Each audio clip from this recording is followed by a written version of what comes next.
AITA for not ordering food to avoid paying split bill. So, here's the whole backstory. I 30 male have been good friends with the guy, let's call him Jake, also 30 male, for a while. We've known each other since college, and we've stayed close over the years. We're the kind of friends who don't need to see each other all the time to still have that bond. So, when he started dating a girl, Sarah 28 female, about a year ago, I was really happy for him. He seemed super into her, and it was nice to see my friend in a good relationship. Over time, the three of us started hanging out together pretty often. I'd get invited to join them for dinners, events, and just casual hangouts. It was nice to feel included, and, honestly, I liked both of them a lot. At first, everything was pretty straightforward in terms of how we handled paying for things. Whenever we went out to eat, we just paid for ourselves. Jake would cover his own bill, and if Sarah was with us, he'd often pay for her too, which made sense, they're dating.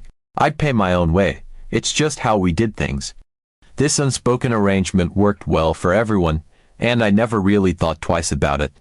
I appreciated that we were all on the same page, no awkward moments with splitting checks or anything. Jake and I are pretty practical guys, so we'd been used to handling things that way from the start. Then, a few months ago, it was Sarah's birthday. Jake wanted to make it special, and he invited me along to celebrate with them at a pretty nice restaurant. It wasn't our usual casual spot, this was a step up. I thought it was great that Jake wanted me there, it felt like he really valued our friendship. When we got to the restaurant, the three of us ordered whatever we wanted. I'll admit, they ordered a bit more than I did: appetizers, drinks, dessert, the whole works. But I didn't mind at all, because, hey, it was a birthday. It felt like a one-time thing where we just go with the flow. So, when the bill arrived, Jake suggested we split it evenly 3 ways in honor of Sarah's birthday. He said something like, let's keep it simple and just split it. I didn't really hesitate because I figured, why not? It's her special day, and this is my friend's girlfriend. I thought it was a nice gesture to help celebrate her birthday without getting bogged down in who ordered what. So, we split the bill evenly, and that was that. I didn't give it much thought afterward. But here's where things started to change. A couple of weeks later, the three of us decided to go out again. This time, it was just a regular evening, no special occasion, just a casual hangout at a different restaurant. We sat down, ordered our meals, and spent the evening chatting and laughing. I ordered my usual kind of meal, an entree and a drink, nothing too extravagant. Meanwhile, Jake and Sarah were going all out again. They ordered a couple of appetizers, each got a cocktail, and ended up splitting a dessert. At this point, I started noticing a pattern with how they ordered versus how I ordered, but I figured, whatever, it's their choice. I was just there for a good time. When the check came, Jake immediately suggested we split it evenly 3 ways, just like we had done on Sarah's birthday. Now, I was a bit taken aback. I thought splitting the bill evenly was a one-time thing for her birthday, a special occasion. So, I gently pushed back, saying, hey, I thought that was just a one-time thing for Sarah's birthday. I was trying to keep it light, but Jake's response caught me off guard. He said something like, oh, we just liked the simplicity of it last time. It's so much easier than figuring out who ordered what. I glanced at the bill, and, sure enough, their side of it was much higher than mine. I had kept my order modest, but their combined total was almost double what I'd ordered. I felt a bit uncomfortable and said, I just ordered a lot less than you guys. I'd prefer to just pay for my own meal, like we did before. I was trying to be respectful and clear, but Jake's tone shifted. He gave me this look, and his voice was a bit sharp as he said, come on, don't make it awkward. It's easier for everyone if we just split it evenly. Now, I was feeling genuinely uncomfortable. I could tell he didn't like that I was pushing back on the split, but I also felt it wasn't fair to cover part of their more expensive meals when I had purposely ordered within my budget. Then, Sarah chimed in, supporting Jake. She laughed a bit and said, it's no big deal. Friends shouldn't worry about these little things. She was trying to keep it lighthearted, but it felt like I was being guilted into going along with it. I had this weird feeling that they were both just expecting me to go along with it to avoid any tension. After a moment of hesitation, I agreed, but not without feeling resentful. I could tell it had been easier for them to just split the bill evenly, and it probably felt nice to not have to worrying about adding up their own totals. But, to me, it felt unfair, especially because I was being asked to pay for more than I'd actually consumed. But I didn't want to ruin the night or seem like I was being petty, so I went along with it. Then, it happened again. The next time we went out, they suggested splitting the bill evenly right off the bat, and I found myself in the same awkward situation. This time, I ordered even less, hoping they'd see that I wasn't on the same page with this new equal split arrangement. But when the check came, Jake said, "All right, let's just split it 3 ways." I tried to laugh it off and asked, "Is this how we're doing it every time now?"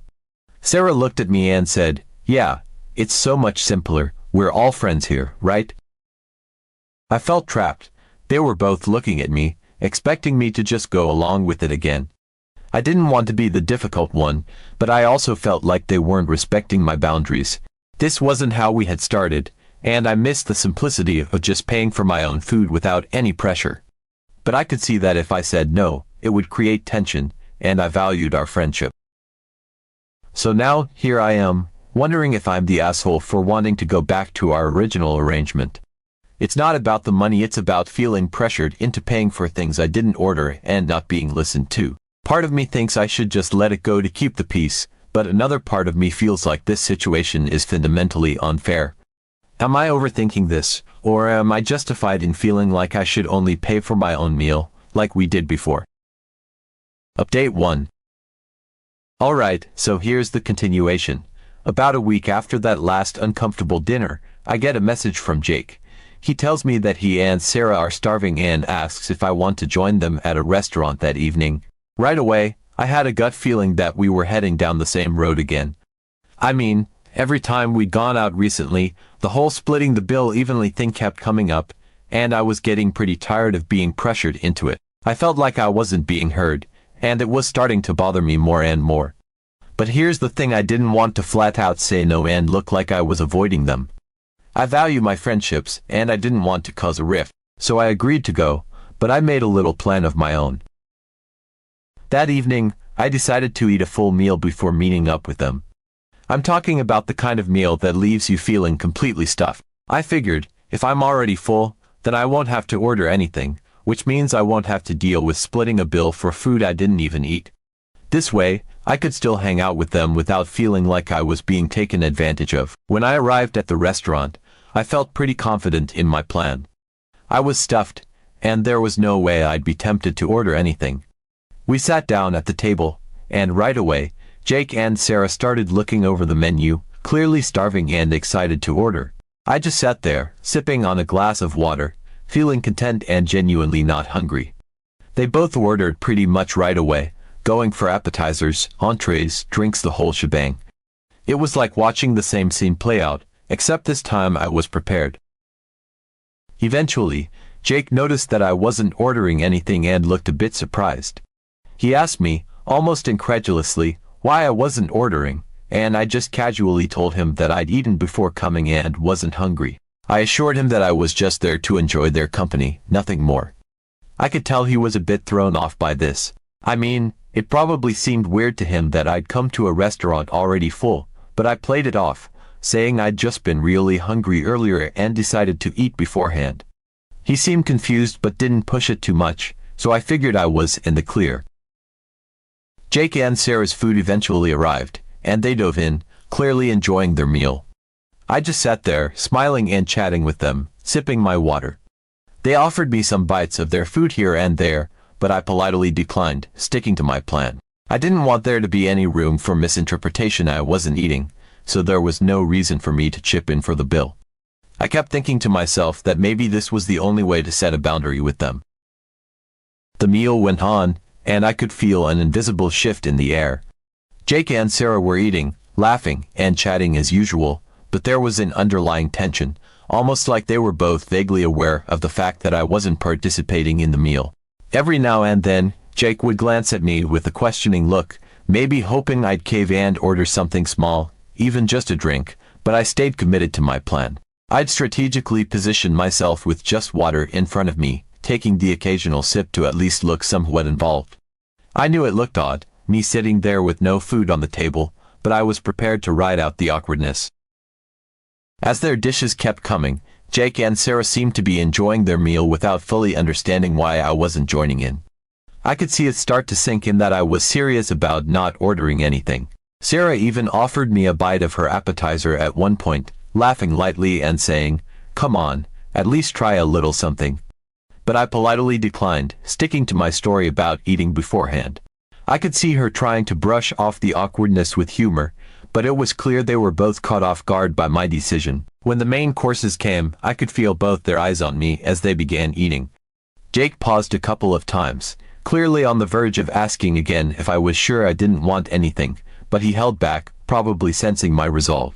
Sarah, too, seemed a bit thrown off, like she was trying to piece together why I would agree to come to a restaurant if I wasn't planning on eating. But I just kept the small talk going, trying to steer the conversation toward casual topics, hoping to diffuse the tension that was building beneath the surface. Finally, when they were finished and the server brought the check, the moment I'd been anticipating arrived. Jake didn't miss a beat.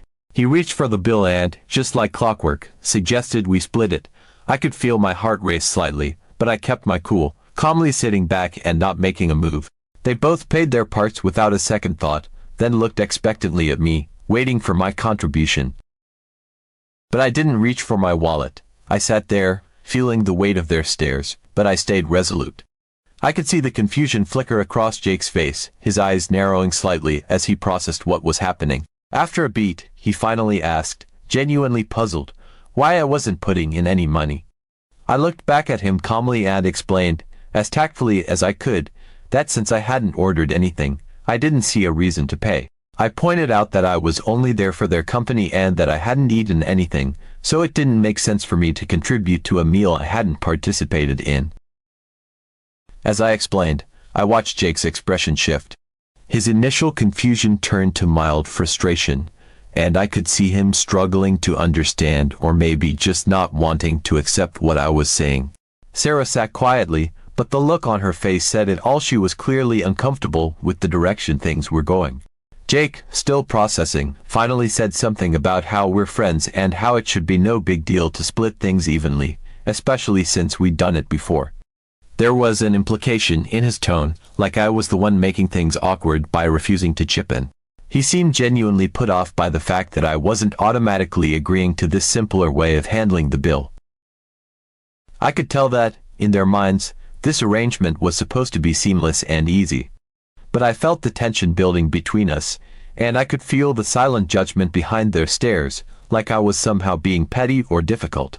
Jake's insistence that friends don't make a big deal about money hit me in a strange way. It felt like he was using our friendship to guilt me into compliance, rather than respecting the fact that I hadn't participated in the meal. As they both sat there, clearly caught off guard and annoyed, I realized that I was finally making my stance clear, even if it was uncomfortable for all of us. But at that point, I'd had enough.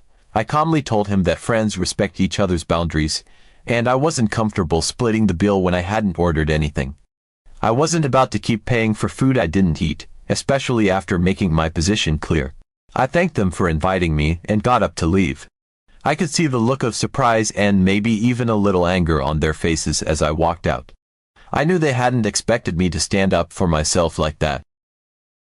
On the way home, I kept thinking about the whole situation. I felt a weird mix of satisfaction and guilt.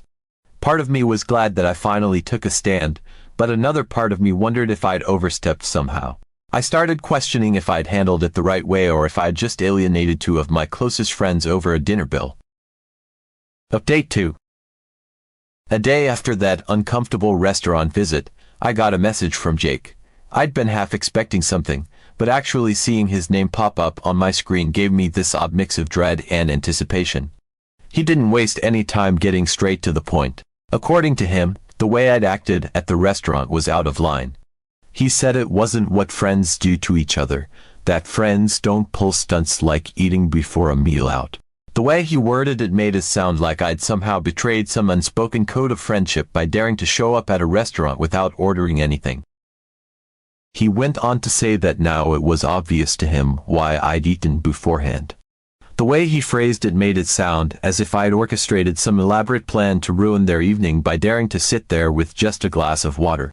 He seemed genuinely offended, Like my decision to eat in advance was some kind of betrayal or a passive-aggressive move aimed directly at him and Sarah. He actually called it mean, his exact word, mean, to eat before going to a restaurant if you know you're going to split the bill. He was acting as though by simply showing up without an appetite, I'd broken some cardinal rule of friendship. According to him, it was rude of me not to tell them upfront that I wasn't planning to eat, as if my dietary choices were somehow his business. What struck me the most was his insistence that by not eating, I'd essentially forced them to cover the entire bill, as though my absence on the receipt was some tactical maneuver that left them burdened and blindsided. He painted this picture where they were left scrambling because I'd refused to contribute, even though I hadn't ordered a single thing. There was a clear implication that I was the one who had messed up the evening, who had broken the unspoken code that friends always share expenses evenly, no matter what. He said they had counted on me to split the check like we had before, framing it as if this new routine was somehow my responsibility to uphold without complaint. It was as if I'd failed them by not agreeing to support their night out financially. Jake went so far as to imply that they'd ordered more food than usual precisely because they'd been expecting me to cover part of the cost. The way he described it, they had been looking forward to a great night, ordering freely and enjoying themselves, under the assumption that I would step in to absorb a third of the hit. Reading this, I felt a strange, bubbling frustration start to build. The way he was framing things, it was as if I genuinely owed them for a meal I hadn't even touched. I could feel my jaw clenching as I read his words over and over, trying to understand how he twisted the whole situation to make me out as the bad guy. And worse, he was acting as if I'd done something sneaky and underhanded by simply deciding to eat before meeting them. In his mind, I'd essentially duped them, set them up for an evening of splurging only to pull out at the last second and leave them with the bill. But what he saw as mean was, in my mind, just a straightforward way to avoid yet another awkward bill-splitting scenario that I knew was coming. I'd done it to keep things simple, to make sure I wasn't again put in a position where I'd be forced to pay for food I didn't order or eat.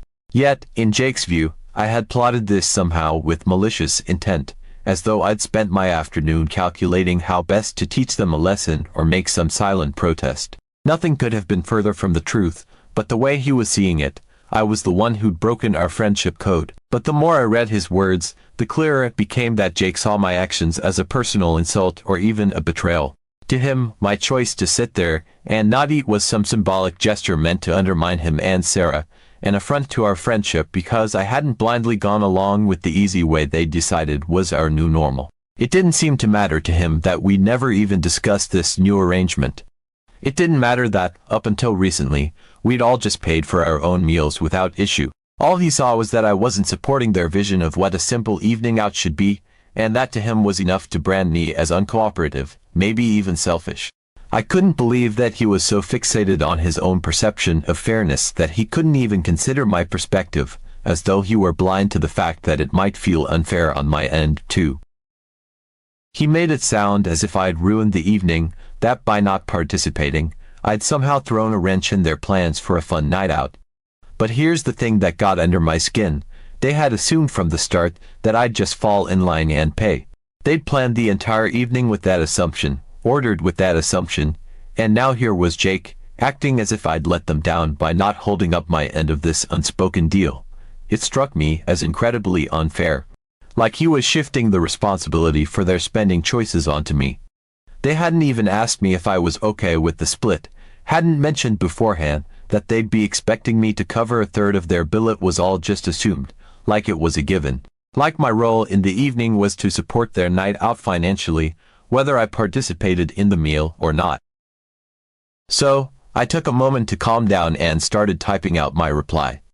I explained that I didn't think I should have to pay for their food, especially when I hadn't ordered anything myself. I reminded him of how we used to handle things back before all this splitting nonsense started. Each person paid for what they ordered. That's how it had been for years. I told him that when we split the bill on Sarah's birthday, I thought it was a one-time thing, a way to celebrate her. I'd agreed to it willingly that night because it was her special day, but now it seemed like they'd taken that as a green light to make splitting the bill the new normal. And I was never given a say in that. They'd just assumed that was okay with me. I laid it all out, saying that I felt uncomfortable being pressured to cover food I hadn't ordered and that I didn't appreciate being made to feel like I had to go along with this new arrangement. I explained that I'd only eaten before meeting them because I didn't want to be stuck paying for food I didn't eat. I didn't think it was mean or sneaky, it was just my way of maintaining some boundaries without making things awkward.